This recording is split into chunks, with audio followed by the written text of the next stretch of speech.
lihim na anak ni Typhon, isang halimaw na nawalan, isang lihim na naiwan. Nang bumagsak si Typhon sa ilalim ng mundo, ang lahat ay naniwalang natapos na ang bangungot. Ngunit ang mga nilalang sa kailaliman ay may alam na iba. Nagkaanak si Typhon, isang nilalang na ipinaglihi sa gitna ng kaguluhan at itinago sa kadiliman ng Erebus. Lumaki siya sa katahimikan, walang pangalan, walang sinasambit, ngunit may mga mata na nakakakita kahit sa kaluluwa ng tao. Ang kanyang ina, Echidnas, ang ina ng lahat ng halimaw. Ang kanyang dugo, isang halo ng Diyos, halimaw at kaluluwa ng kadiliman.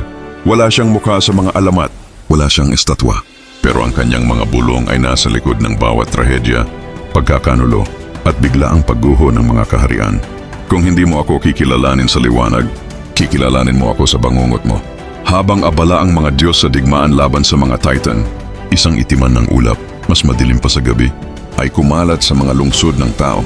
Isang nilalang na kayang lumakad sa gitna ng apoy, na ang kanyang mga salita ay nagdudulot ng pagkabaliw, na sa isang tingin, nalilimutan mo kung sino ka.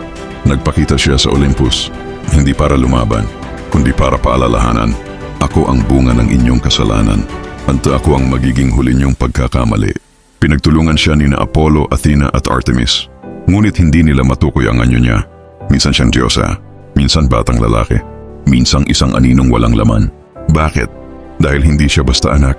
Siya ang sagot sa tanong na kailanman ay hindi tinanong. Ano ang mangyayari kung ang kadiliman ay matutong magmahal? At ito ang pinakadelikado sa lahat. Hindi siya gustong sirain ang mundo. Gusto niyang baguhin ito. Sa sariling paraan si Hades lamang ang tumindig. Hades, hindi kita kinatatakutan, anak ni Typhon. Pero tinatanggap ko ang iyong galit, sapagkat kahit ang kamatayan ay may karapatang marinig. Anino, hindi ako galit, Hades. Ako ang resulta ng katahimikan niyo. At ang katahimikan ay laging may utang, hindi siya natalo. Hindi rin siya naglaho. Naglakad siya palayo, pataas. Hindi sa Olympus, kundi sa mundo ng mga tao. Kung hindi ako kayang tanggapin ng langit, tatanggapin ako ng sangkatauhan. At kapag minahal nila ako, kayo ang magiging halimaw sa kanilang mata. Ano ang moral lesson? Ang pinakadelikadong kaaway ay hindi ang sumisigaw, kundi ang tahimik na minamaliit, na unti-unting tinatanggap ng mga taong nalinlang ng liwanag.